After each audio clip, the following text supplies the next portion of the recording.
반갑습니다. 제9과 나는 누구인가 강의를 시작하도록 하겠습니다. 나는 누구인가? 즉 인간은 누구인가? 무엇인가? 하는 겁니다. 인간은 어디서 와서 어디로 가는가? 그래서 인간의 정체성과 운명에 대한 질문을 하는 겁니다.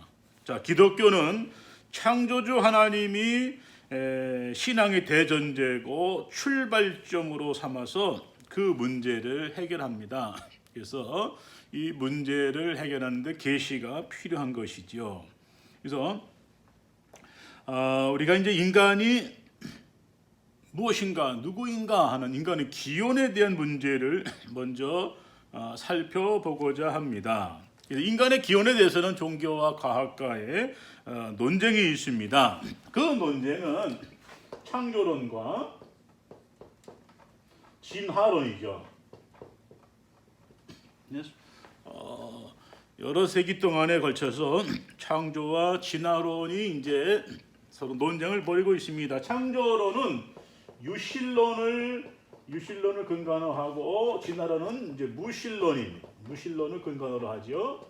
그래서 창조론에서 그 인간은 신에 의해서 창조되었다. 그래서 신에 의해서 창조되었다. 즉 하나님에 의해서 창조되었다. 이렇게 말씀을 하고 있습니다. 그 하나님의 창조는 하나님의 형상을 따라서 만들어졌다. 이렇게 보는 것이죠. 그래서 신이 인간을 이제 만들 때에는 인간을 만든 목적이 있다는 거죠. 그래서 목적을 가지고 인간을 만들었다. 그래서 인간을 이제 목적을 가지고 만들었다 하는 것을 우리가 기억을 해야 되죠. 그래서 따라서 인간의 삶의 역사에는 어떤 목적이 있다. 여러분이 우연히 그냥 태어난 것이 아니라 목적을 가지고 태어났다 하는 것을 말씀하는 거죠. 그래서 우리 사람 모두가 각자가 다 자신의 목적, 무엇을 위해 태어났는가 하는 것을 이제 찾아간. 그래서 이것을 이제 기독교에서 말하는 이제 창조론이죠. 근데 무신론에서는 이 진화론을 얘기하는데 인간은 자연적 진화의 과정의 산물이다. 그래서 진화론에서 인간은 자연적인 또는 자연적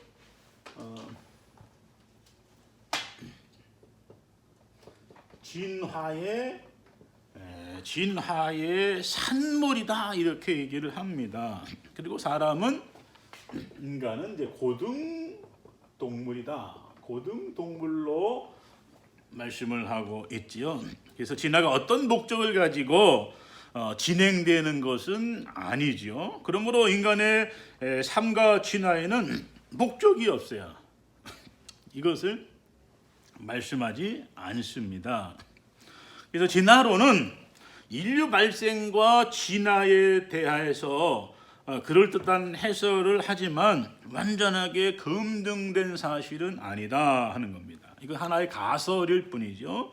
자, 무신론적 진화론의 신봉자들이 있습니다. 그래서 사람들은 적자 생존의 원리에 따라서 강한 자와 적합한 자가 살아남는다 하는 주장을 하는 이 주장이 이제 무신론적 진화론인데요. 자, 타인에 대한 폭력이나 학대를 정당화하죠. 그래서 여러분 우리가 제2차 세계대전 때 나치에 의해서 독일 히틀러 나치에 의해서 그죠? 공산주의에 의해서 자행되어진 또 캄보디아 킬링필드 쿠메르주의 킬링필드에 의해서 이제 자행되어진 수많은 그죠? 이러한 악한 행동들을 우리가 볼 수가 있습니다. 그러면 유신론에서는 인권을 보장하고 함께 잘 사는 사회를 만들려고 노력을 합니다. 그래서 모든 인간이 하나님 앞에 평등하다 이렇게 말씀을 하지요. 그러므로 모든 사람이 다 행복할 권리를 가지고 있다. 신자는 위로 하나님을 사랑하고 옆으로 이웃을 사랑하는 그죠? 이러한 십자가, 둘이 십자가죠. 십자가의 이 사랑을 그죠? 통해서 완전한 행복과 구원을 누리게 된다 하는 것을 말씀을 하고 있습니다. 그러면 적자 생존인가 적자 도래인가 하는 것을 우리가 살펴보고자 합니다. 진화론은 주어진 환경에서 적합하게 반응하는 생명체만 살아남았다 하고 적자 생존을 이야기합니다. 사람도 사회에 부적응하면 도태가 되지요. 냉혹한 자연 환경이 생명체의 생존 의지를 시험하고 좌절시킵니다. 그래서 이제 태풍이나 지진, 화산, 질병, 지금 우리가 이제 안고 있는 이제 코로나19 바이러스 뭐 이런 것들이 다 인류를 이제 멸종시키려고 하는 그죠? 이런 힘을 가지고 이제 위기 상황 속으로 몰고 가고 있습니다. 그런데 인류는 지성적이고 도덕적이어서 때로는 이 자연 질서를 넘어서려고 하지요. 그래서 생존 환경에 적합하지 않은 동물들을 보호하고 증식시키고 다양한 형태의 장애우를 위한 시설을 만들고 제도를 만들어서 함께 살도록 돕기도 합니다. 그래서 이는 적자 생존의 법칙을 초월해서 함께 살려고 하는 시도를 하고 있는 것을 우리가 보게 됩니다. 적자 도래는 생존의 조건에 적합한 생명체가 도래했다는 그 이야기인데요. 지구는 태양으로부터 적당히 떨어져 있기에 생명체가 살기에 가장 적합한 환경입니다. 자, 인간이 노력하지 않고 위험한 환경을 이제 방치해서는 안 되는 것이죠. 창세기 1장과 2장에서 하나님께 적합한 환경을 만드신 후에 거기에 적합한 생명체를 이제 창조하셨어요. 그리고 그것을 다스리며 관리하라 이렇게 말씀을 하고 있습니다. 그래서 오늘 우리는 하나님이 주신 이 자연 생태계를 잘 보존하는 것이, 잘 가꾸는 것이 우리가 해야 될 일입니다. 지금 우리가 고비 사막의 지금 사막화를 막기 위해서 생태숲을 조성하는 일이라든지 전 세계가 합심해서 저희 사하라 사막에 있는 그 사막을 이제 사막 지형을 이제 푸른 나무 숲으로 이제 만들려고 하는, 그래서 저희 만리장성보다 더 긴 녹색 벨트를 이제 만들려고 하는 노력들이 지금 계속해서 이어지고 있습니다. 이런 것들은 우리들 나의 문제가 아니잖아요. 그런데 이것은 공용 같이 사는 문제이기 때문에 우리가 먼 나라에 가서도 이러한 운동을 같이 하고 있는 것을 우리는 기억을 해야 됩니다. 그래서 함께 더불어 살아가는 그런 살기 좋은 사회를 만들기 위해서 우리가 애쓰고 노력하는 것이죠. 자, 그러면 하나님께서 이제 인간을 만드셨다. 그러면 그 만들어진 창조된 인간의 특징이 뭐냐? 인간의 특징. 인간의 특징이 뭐냐? 자, 인간은 동물과 달라요. 사람과 동물은 달라요. 다르죠. 그래서 DNA 측면에서 공유하는 부분이 뭐 많건 적건 관계없이 동물과 사람은 분명히 구별점이 있습니다. 어떤 이들은 그 정도의 차이지 정도의 차이, 질적인 차이가 아니라고 얘기하면서 인간은 다른 동물보다 고등동물이라고 얘기를 합니다.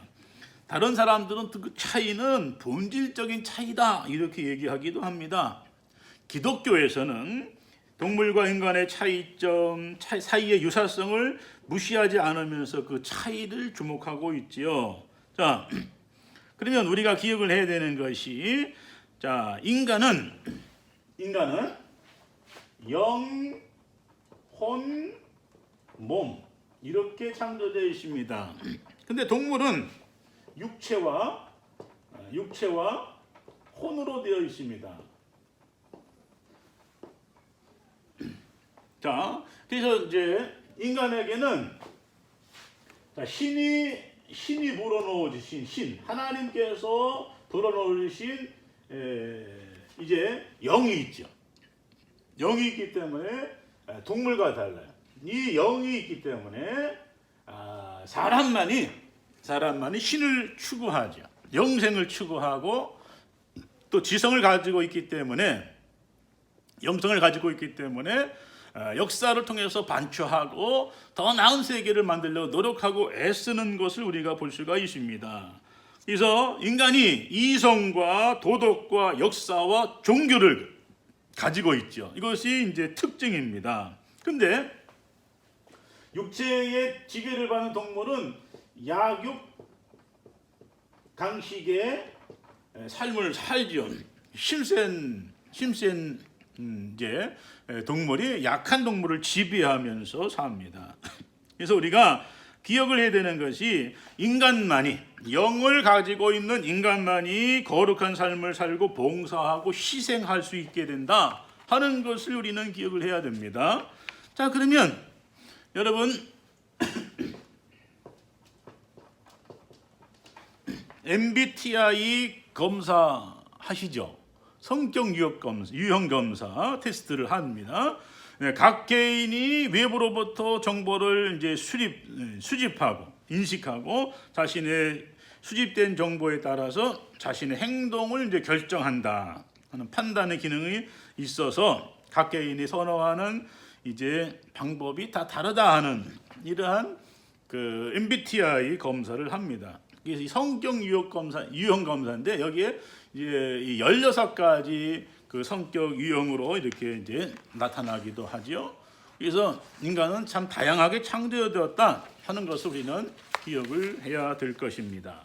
자, 또 인간과 동물의 다른 점은 하나님의 형상으로 지음을 받았다 하는 것이 이제 다른 것이죠. 그래서 인간이 자유를 향유하고 이성을 활용해서 세상을 전망하고 지배하려 하며 자신과 세계를 객관화시키고 바라보는 이 능력이 있어요. 양심이 있고 역사 의식이 있고 도덕성이 있어서 함께 공동체를 이루어서 공존하고 상생하는 것이 인간입니다. 또 인간에게는 종교성이 있어요.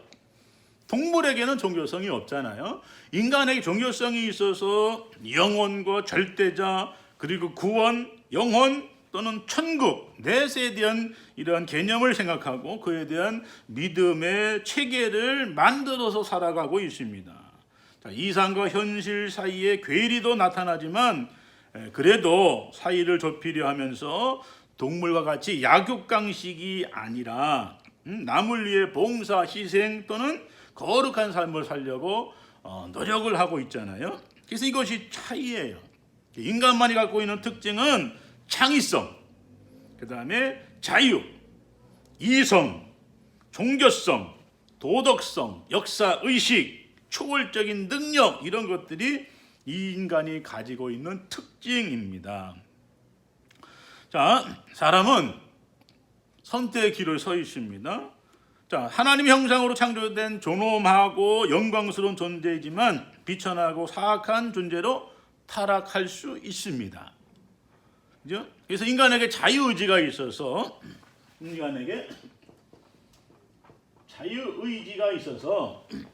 여기는 이제 본성이죠. 동물은 자, 자유의지가 있어서 인간에게 부여된 자유를 선용해서 천사와 같이 살 수 있지만 악용하면 죄악의 구렁텅이에 빠져서 사탄의 종이 되기도 한다는 겁니다.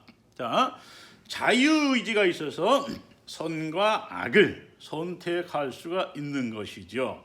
그래서 하나님께서 인간을 만드실 때에 로봇으로 만든 것이 아니라 인간에게 자유의지를 주셔서 선택하도록 하셨다. 그러니까 인간은 하나님 형상으로 만들어진 특별한 존재, 영혼을 가지고 있는 특별한 존재, 종교성을 가지고 있고 자유의지를 갖고 있는 특별한 존재로 만들어졌다는 사실을 우리가 기억을 해야 됩니다.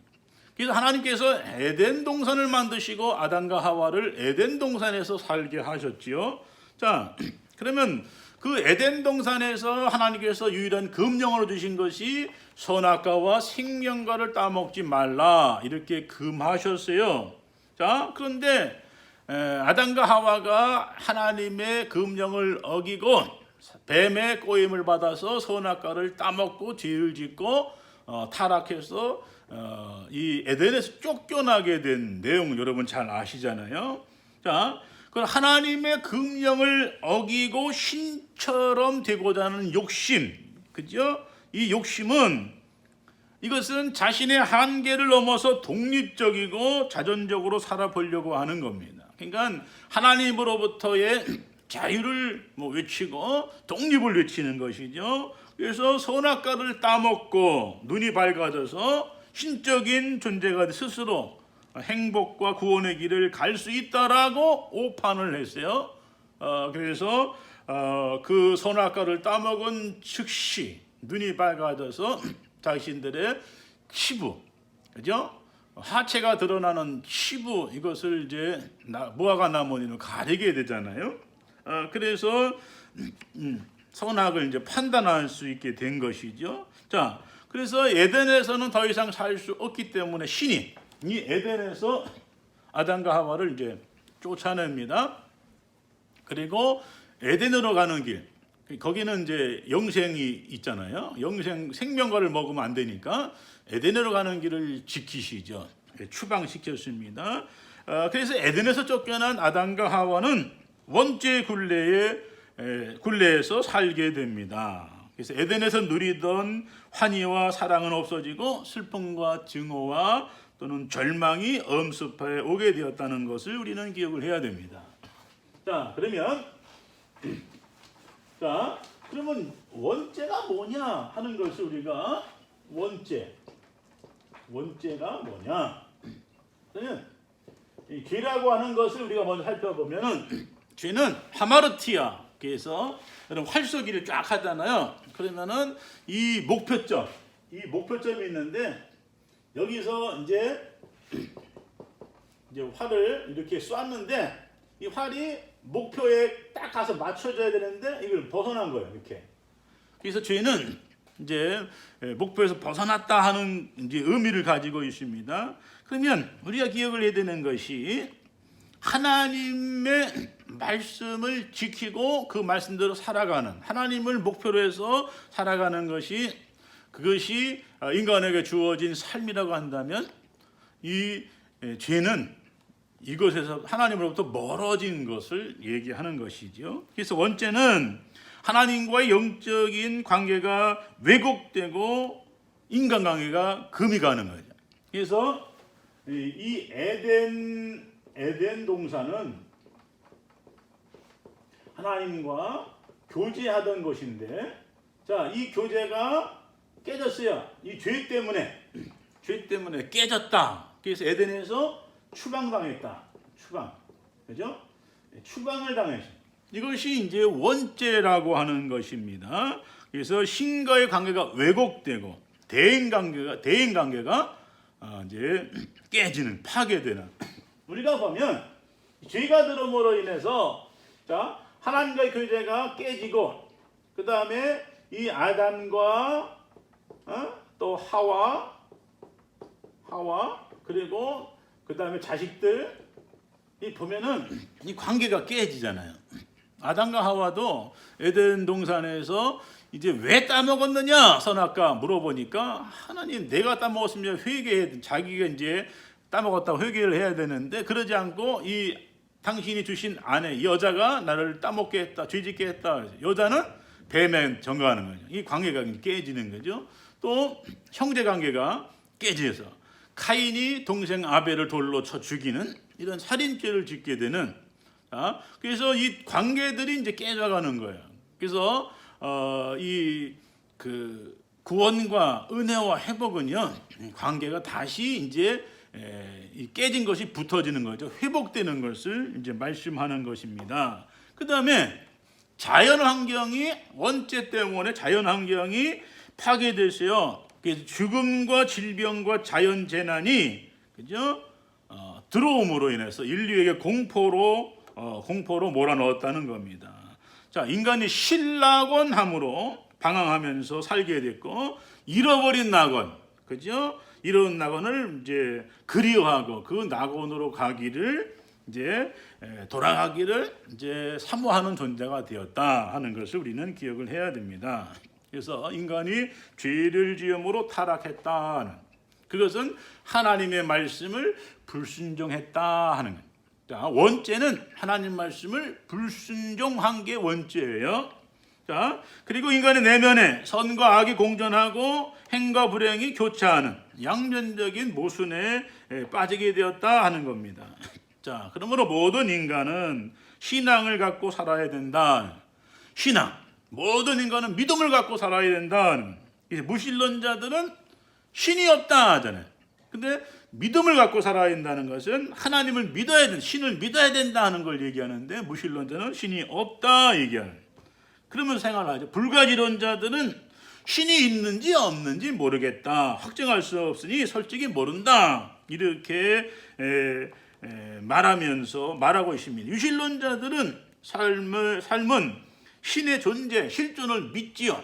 믿고 사는 것. 이게 이제 조금씩 차이가 나고 다르다는 것을 기억을 해야 됩니다. 인간은 하나님의 형상으로 만들어진 창조의 걸작품이에요. 그러면서 모든 인간은 다 평등합니다. 남자와 여자도 평등하고 가정도 다 평등한 것이죠.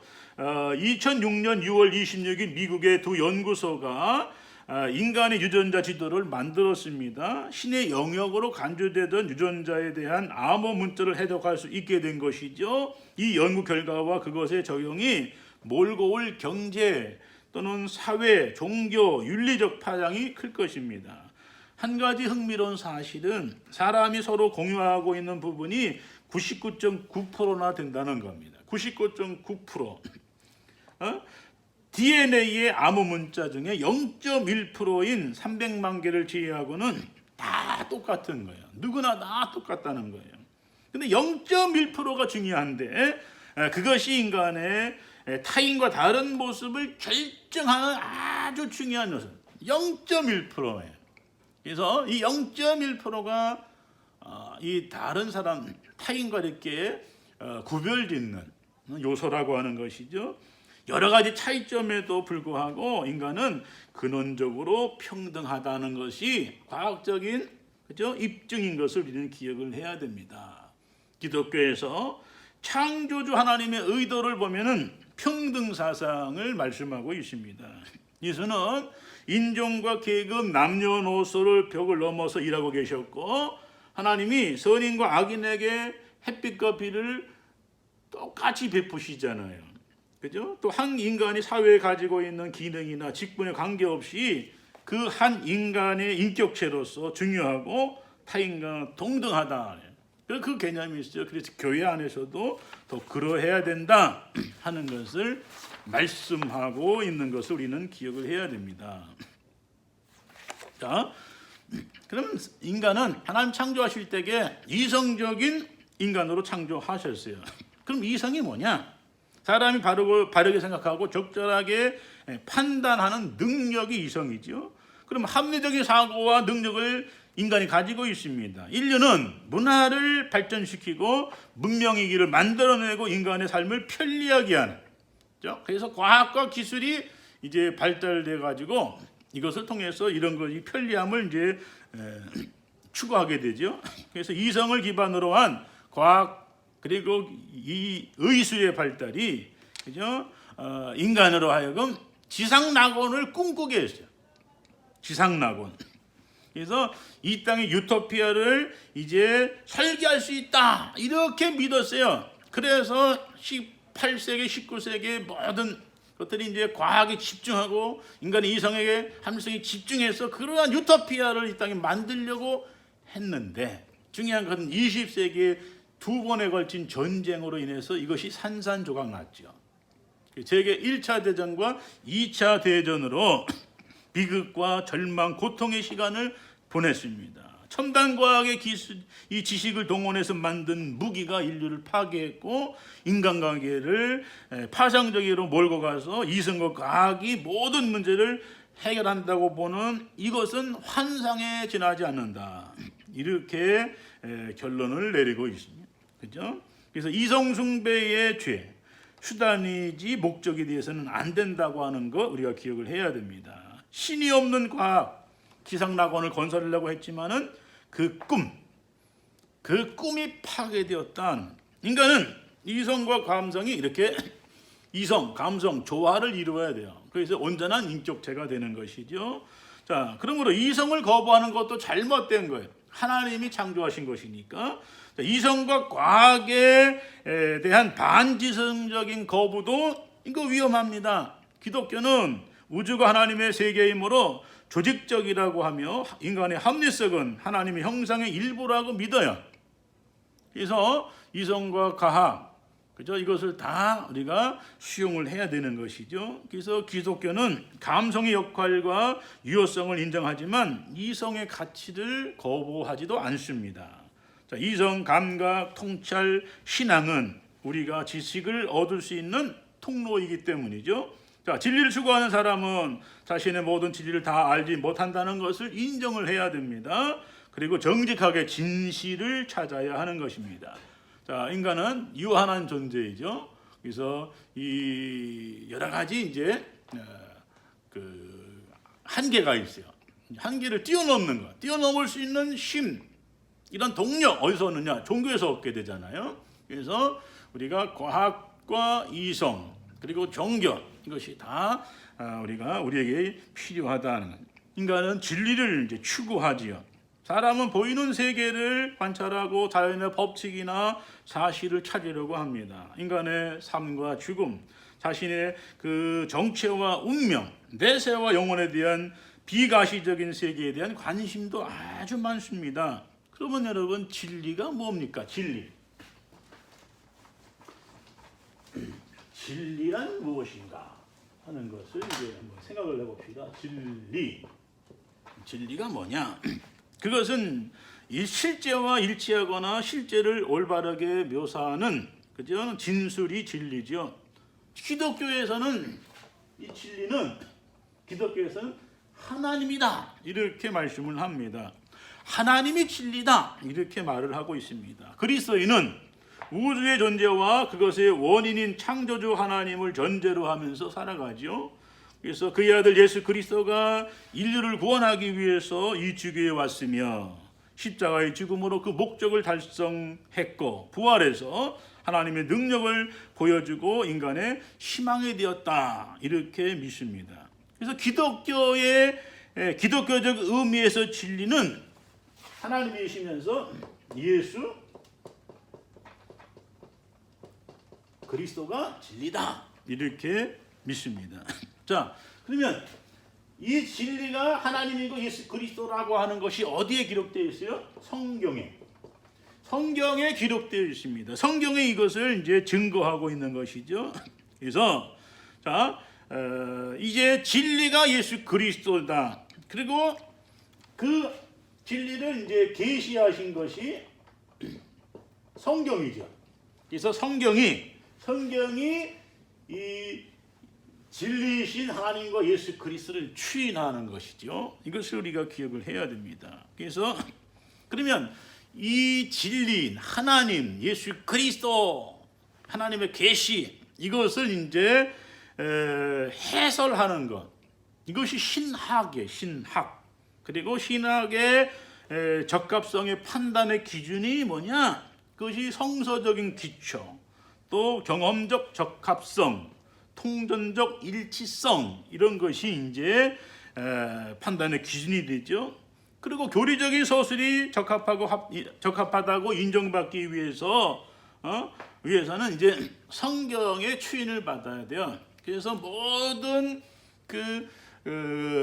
계시들이 진리인가 아닌가, 또 이 땅에 이제 오고 있는 모든 사람들이 말하고 있는 것들이 진리인가 아닌가, 이것이 이제 성경에서 추인을 이제 받아야 되는 것이죠. 경험적인 적합성은 어떤 기독교가 적합한 것이 되기 위해서는 그 내용이 현실에서 경험할 수 있어야 하는 겁니다. 어떤 진리에 대한 주장이 적합한 것이라고 한다면 경험을 통해서 그것의 진실성과 적응성이 검증이 되어야 되는 겁니다. 그래서 기독교 진리는 삶에서 경험되고 그 진실성이 확인될 수 있다고 인정되기 때문에 그에 대한 해설인 신학적 이론도 경험적이어야 합니다. 통전적 일치성은 누구나 인정할 수 있는 참된 교리의 보편성을 말하고 있는 것이죠. 자, 그러면 하나님이 인간을 창조하실 때 우리가 살펴보면 소우주로 창조하셨어요. 자, 하나님이 인간을 창조하실 때, 자, 인간을 소우주로 창조하셨다. 소우주 창조하셨다. 자, 여러분 한번 보세요. 지구는 5대양 지구 보세요. 지구 5대양 6대주가 있죠. 6개 대륙 지구에. 그러면 사람의 몸에는 사람은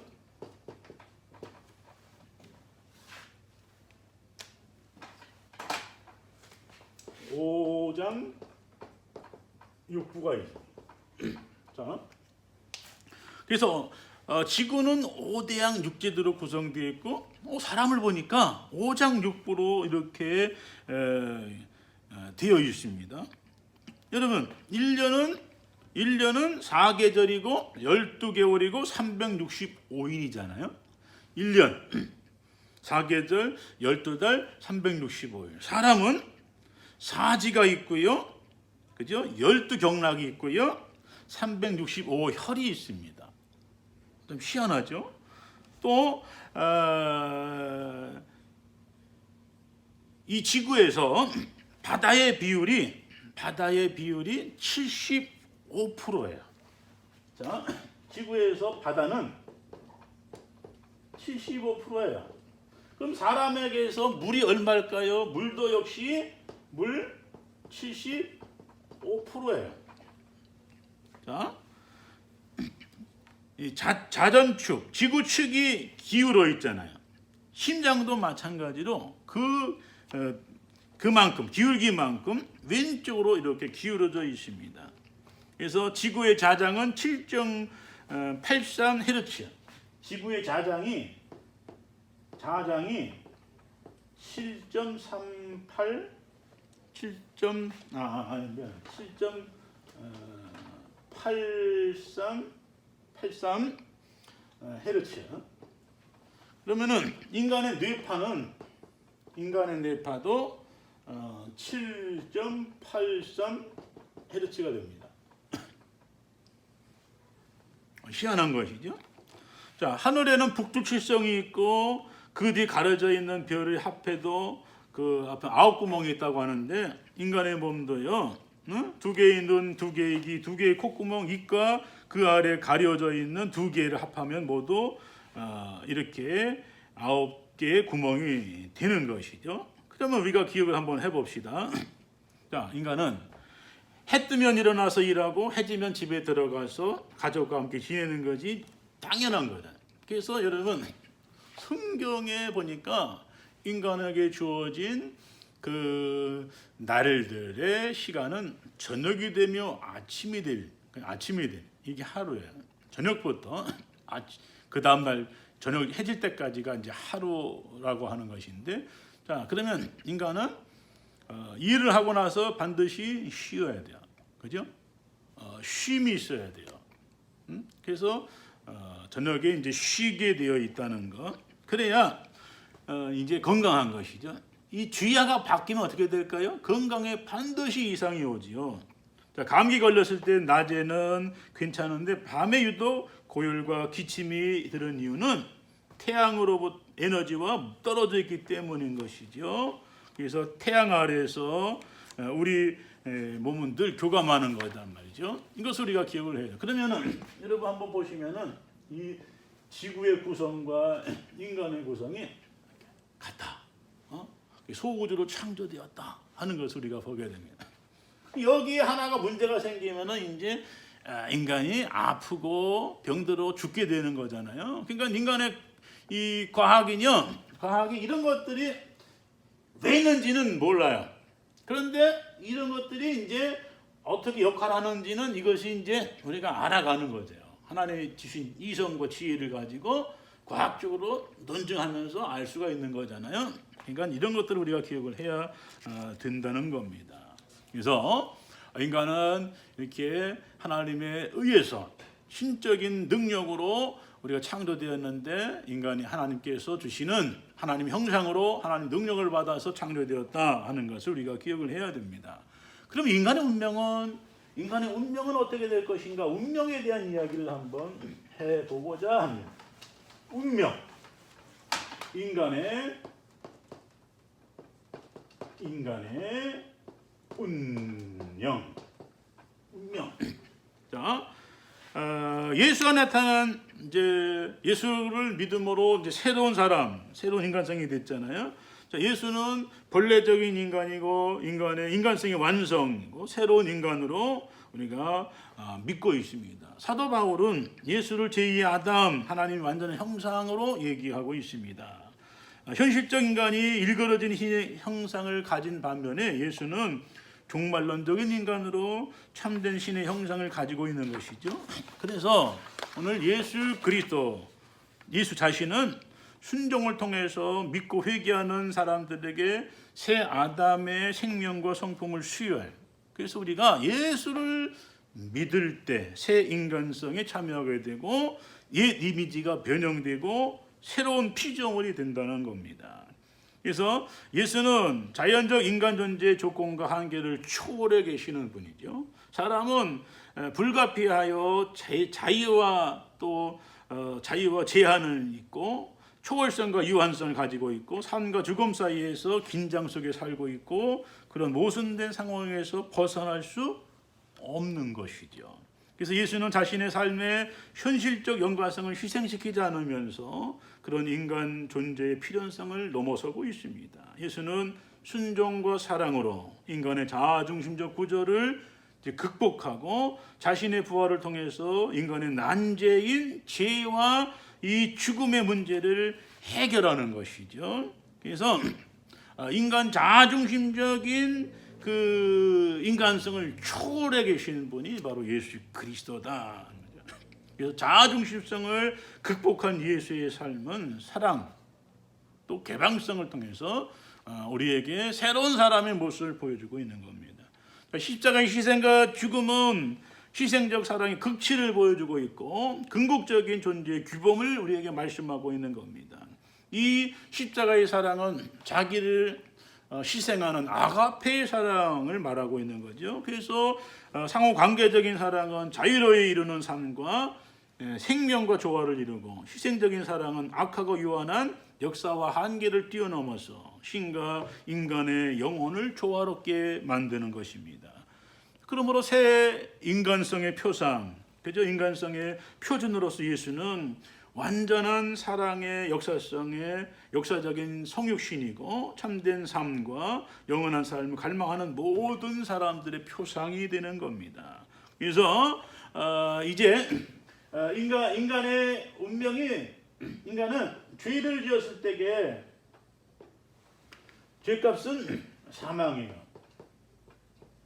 이제 죽음으로 가는 인간, 죽음이에요. 근데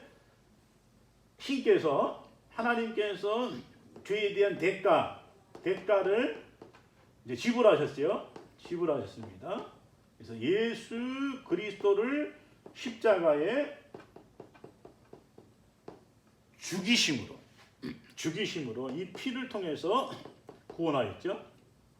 자, 하나님이 인간의 죄의 대가를 지불하셨는데 예수 그리스도를 죽임으로, 십자가의 죽임으로 대가를 지불하셨고 구원하셨습니다. 그래서 인간이 예수 그리스도를 믿을 때 구원받잖아요. 구원받으면은 새 사람이 됩니다. 새 사람. 그래서 새 사람이 되었으면은, 구원받았으면은 이 새로운 삶을 살아야죠. 삶. 과거에 뭐 인간 중심적인 삶을 살았다고 하면은 좀 더 초월해서 이 하나님과 관계하는, 그래서 이 아가페적인 사랑을 나누면서 사는 그런 사람으로 이제 바뀌어야 돼요. 거듭난 사람의 삶을 살아야 되는 것입니다. 그래서 이 예수님의 개방성을 우리가 본받아서 우리도 이제 그 나를 넘어서 이웃에게로, 그죠? 에게로 가야 됩니다. 그리고 우리 나 중심의 이러한 그 사회에서 이 사회를 넘어서, 그죠? 많은 사람, 다른 사람을 향해서 이제 나눠야 돼요. 그래서 이 사회 개방성을 가져야 되는 것이죠. 그래서 이 교회 우리끼리의 끼리 문화, 이 사회는 끼리 문화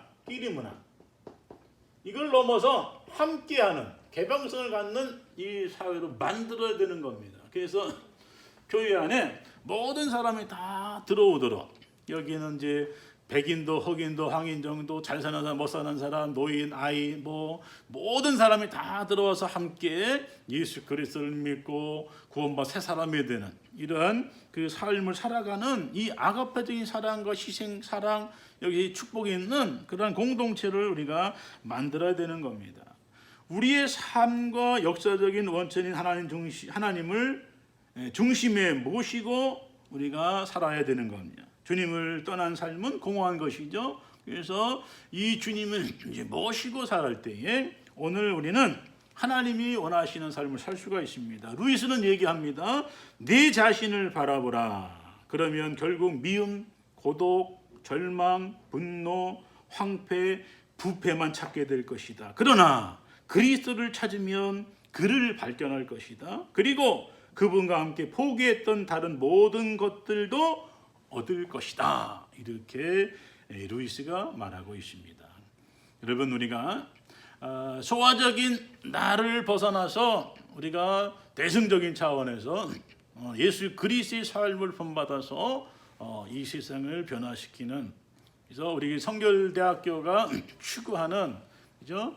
하나님의 사람으로 이 주어진 삶의 현장 최선을 다하며 살게 되는 그리스도의 희생과 정신, 여러분 이것을 실천하며 사는 그러한 아름다운 사회를 건설하는 이 일에 여러분 예수를 믿든 아니 믿든 교회를 가든 아니 가든 관계없이 이 세상에 꼭 필요한 존재가 되기를 바랍니다.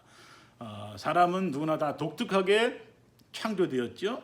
그러면 그 창조된 사람은 각자가 그 사명이 있습니다. 이 사명을 깨달은 자는 신적인 부름에 응답하고 그것을 추구하는 삶을 살게 되는 것이죠. 그래서 여러분이 소명이 무엇인가 깨달으시기를 바라고, 그래서 그 소명을 이루는, 그죠? 삶을 살아가는 여러분 우리 학우들 다 되시기를 바랍니다. 여러분, 우리가 이제 구가는 나는 누구인가를 배웠는데요. 여러분에 대한 개인적인 여러분에 대한 그 정의를 좀 한번 생각해 보시기는 귀한 시간 되기를 바라고 다음 주에 건강한 모습으로 만나기를 바랍니다. 감사합니다.